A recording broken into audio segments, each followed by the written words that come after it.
Hello everyone, welcome back to फैशनी TV. मेरा नाम रीना है और मेरी एक और रिएक्शन वीडियो में आपका बहुत बहुत स्वागत है। तो सचिन जी ले रही हैं डिफेंडर गाड़ी, वो भी अपनी इज्जत को बेचकर। इन 3 महीनों में उसने अपने परिवार की, अपने दोस्तों की, अपने जितने भी क्रिएटर्स साथी थे सबकी इज्जत की धज्जियां उड़ा दी। उसके बाद उनकी जो इनकम आई है उससे ये भाई साहब अपना ड्रीम है वो पूरा कर रहे हैं। वो भी क्या है कि जिसकी कीमत 1 करोड़ शायद 65 लाख के आसपास बताई है, इससे भी ज्यादा हो सकती है। लेकिन इनको लग रहा है कि अब लोगों को मिर्ची लगेगी कि मैं इतनी मेहनत कर रहा हूँ, मेरे पास प्रमोशन वीडियोस आती है, मेरे पास प्रमोशन के लिए बहुत सारे ब्रांड आते हैं, तो लोगों को मुझसे जलन होगी। तुम्हारी गाड़ी से किसी को कोई जलन नहीं होगी, क्योंकि ऐसी डिफेंडर यदि हर कोई लेना चाहे तो सोशल मीडिया पर अपनी माँ की, अपनी बहन की, सबकी इज्जत की धज्जियां उड़ाने के बाद हर कोई ले सकता है। लेकिन किसी को भी ये पसंद नहीं होगा कि अपने परिवार की इज्जत को बेचकर वो डिफेंडर गाड़ी में घूमे। इसकी जगह वो अल्टो में घूमना पसंद करेंगे या फिर साइकिल या मोटरसाइकिल पर ही घूमकर खुश रह लेंगे।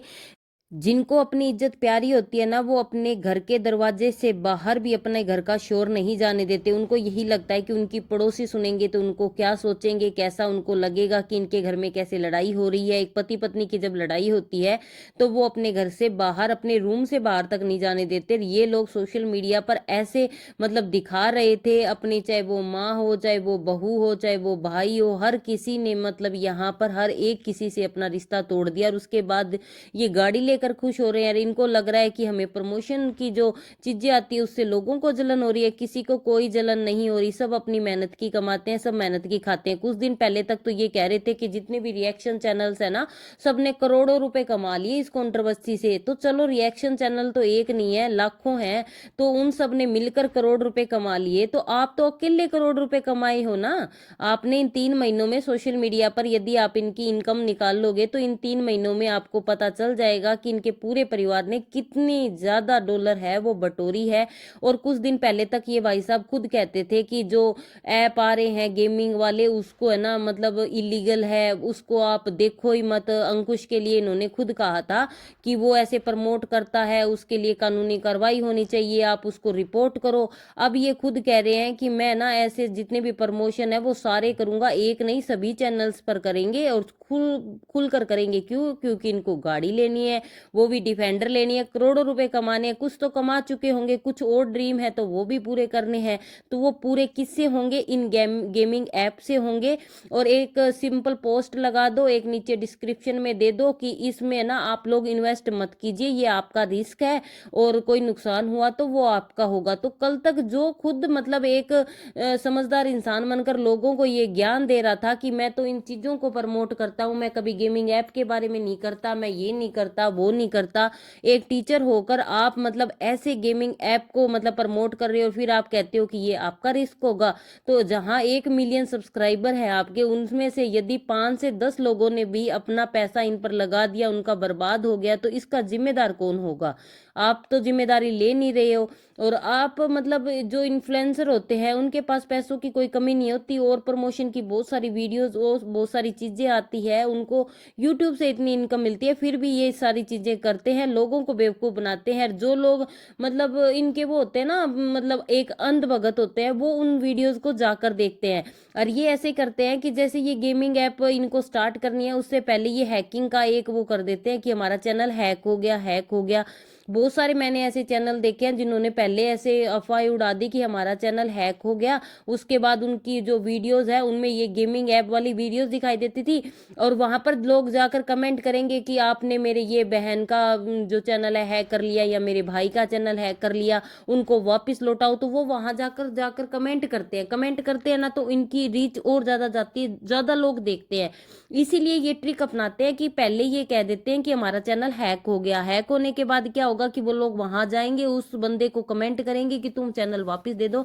हैकिंग वाला बंदा कभी भी उस पर अपनी वीडियोस नहीं डालता, लेकिन फिर ये लगातार अपनी 5 से 10 दिन तक इनका जो कॉन्ट्रैक्ट होता है उसके अकॉर्डिंग ये वीडियोस डालते जाते हैं। और उसके बाद जिस दिन इनको पूरा हो जाता है ना ये सारी चीजें, उसके बाद ये चीजें बंद कर देते हैं। कुछ दिन पहले ही सचिन ने अंकुश के लिए कहा था, फिर अब उसने ये कह दिया अपने कम्युनिटी पर कि कुछ लोगों को हमारे प्रमोशन से दिक्कत है तो कोई बात नहीं, अब हम सारे प्रमोशन और अच्छे से करेंगे, लेकिन आप किसी भी गेमिंग ऐप पर अपना पैसा ना लगाएं, चाहे उसको कोई भी प्रमोट कर रहा हो। इनका मतलब है कि मैं भी क्यों ना प्रमोट कर रहा हूं, पैसा मत लगाओ, हम तो मतलब पोस्ट करेंगे क्योंकि हमें इसके पैसे मिल रहे हैं, आप इन्वेस्टमेंट मत करना, थैंक यू। ये कहना है इनका कि आप इन्वेस्टमेंट मत करना, हम जो कर रहे हैं वो करते रहेंगे। और लगातार कितने दिनों से ये अपनी वीडियोस में मनीषा का नाम ले रहे हैं कि मनीषा के बिना हमारा घर इतना साफ कैसे रहता है, और मतलब मनीषा से बातचीत शुरू हुई या नहीं हुई, मनीषा के साथ बातचीत हुई लेकिन उसने मेरे साथ झगड़ा कर लिया, आखिर मनीषा के लिए ये सब क्यों मंगाया जब वो यहाँ है ही नहीं। मैं शिवान वापस तो जाऊंगा लेकिन शिवान से कोई आने वाला है, मैं अब शिवान वापस नहीं जाऊंगा, मैंने एक कंडीशन रख दी है। यदि आपकी मनीषा के साथ कोई बातचीत हो रही है या नहीं हो रही है तो आपको सोशल मीडिया पर इस चीज को बताने की क्या जरूरत है, पहली बात तो। दूसरी बात, यदि आपने 15 दिनों में 20 दिनों में 1 या 2 बार फोन किया है और उसने झगड़ा किया है तो इसमें कोई बड़ी बात नहीं है, वो इतनी जल्दी आपको माफ नहीं करेंगी। क्या आपको रोज उसके पास फोन नहीं करना चाहिए? क्या आपको रोज कोशिशें नहीं करनी चाहिए? क्योंकि गलती तो आपकी है, फिर भी आपको ये लगता है कि नहीं उसको मानना चाहिए, उसको तकलीफ मतलब उसको ये है कि वो ही सुधरे, वो मेरे को कुछ ना कहे, जब मैं फोन करूं तो वो मुझे कुछ भी ना कहे, वो भूल जाए कि उसके साथ क्या हुआ है। तो ऐसा थोड़ी होता है कि एकदम से सारी चीजें वो भूल जाएगी, इतनी जल्दी तो मतलब ये सारी चीजें सुधरने वाली नहीं है। लोग समझे आपको, आप नहीं समझ रहे। इतने दिनों में आपको लग रहा है कि मनीषा में कोई चेंज नहीं आया, तो आप में क्या चेंज आया है? हमें तो आप में कहीं कोई चेंज नहीं लग रहा, ना आपकी अकड़ कम हुई है, ना परिवार के लिए आपका प्यार कम हुआ है। प्यार प्यार तो छोड़ो, चलो परिवार के लिए आपको एक बार भी एहसास नहीं होता कि आप 2-4 इन लड़कों को अपने पास में रख के इनसे वीडियो शूट करवा लेते और फिर आपको लगता है कि ठीक है मैं खुश हूं, मैं अकेला हूं, मुझे अकेला रहना है, तो ये सॉल्यूशन है। दूसरा, इनके परिवार वालों में मतलब इनके ससुराल वालों में मनीषा को सपोर्ट भले ही कोई कर रहा हो, लेकिन ये है कि मनीषा के लिए स्टैंड कोई भी नहीं ले रहा। क्या उनको नहीं स्टैंड लेना चाहिए? क्या सचिन को वो नहीं डांट सकते? क्या वो कुछ नहीं कह सकते? ऐसा क्या है कि वो जब लोग वीडियोस बनाते हैं उनके परिवार के खिलाफ तो वो बोल पड़ते हैं, लेकिन जब उनका बेटा दूसरों के बारे में बोलता है तब भी वो नहीं बोलते? या फिर एक माँ को पूरा हक होता है, चाहे बच्चा कितना ही बड़ा हो गया, वो उसको डांट के धमका के ये कह सकती है भाई इतने दिन हो गए अभी भी अकल क्यों नहीं ठिकाने आई, घर पे आओ, अपनी बीवी बच्चों को संभालो। जिन वीडियोस को ये प्रमोट करते हैं, जिन गेमिंग ऐप को ये प्रमोट करते हैं, उनमें हैकिंग की बहुत सारी चीज़ें सिखाई जाती है। क्या ये चीज़ें सही है? उन बच्चों के लिए सही है क्या? दूसरा, उनकी वाइफ है वो मतलब डिप्रेशन वाली गोलियां खा रही है, जिसको लेकर उनके फैंस है वो काफ़ी ज़्यादा मतलब निराश हैं, उनको लग रहा है कि मनीषा है वापस ज़्यादा डिप्रेशन में जाती जा रही है, वो उदास दिखाई दे रही है। कुछ दिन पहले तक वो खुश दिखाई दे रही थी, लेकिन अचानक से वो वापस से उदास क्यों दिख रही है? क्योंकि इन भाई साहब को और कोई लेना देना है नहीं, मुझे भोपाल जाना पड़ेगा, मैं नया साल भोपाल मनाने जा रहा हूँ, हर टाइम मनीषा का नाम लेना, जबकि मनीषा ने कह दिया है कि मुझे इस टॉपिक पर कोई बात नहीं करनी है, क्योंकि वो चाहते हैं कि मनीषा तो अभी कुछ नहीं कर रही, ना ही कोई क्रिएटर्स कर रहे हैं, तो भाई व्यू सबके डाउन हुए हैं, तो क्या किया जाए, ऐसा क्या ना किया जाए कि नाम ले लो फिर उसको और फिर वो आकर सामने से कुछ बोले तो ये कंट्रोवर्सी फिर से स्टार्ट हो जाए। इनको शिवान तो जाना नहीं है, वहां बैठे बैठे मनीषा का नाम ले रहे हैं। भाई इतनी ही तुम सोशल मीडिया पर अपने ब्लॉग में 15 से 20 बार मनीषा का नाम ले रहे हो, इससे अच्छा तो तुम एक बार फोन करके उससे बात कर लेते दिन में, तो वो ज्यादा खुश होती। यहाँ पर आप सोशल मीडिया पर ये दिखा रहे हो मेरी बात हुई है, मेरी बात नहीं हुई, मेरी हुई थी, लड़ाई हो गई है, तो बताने की जरूरत है? किसने पूछा आपको? किसने ने नहीं पूछा।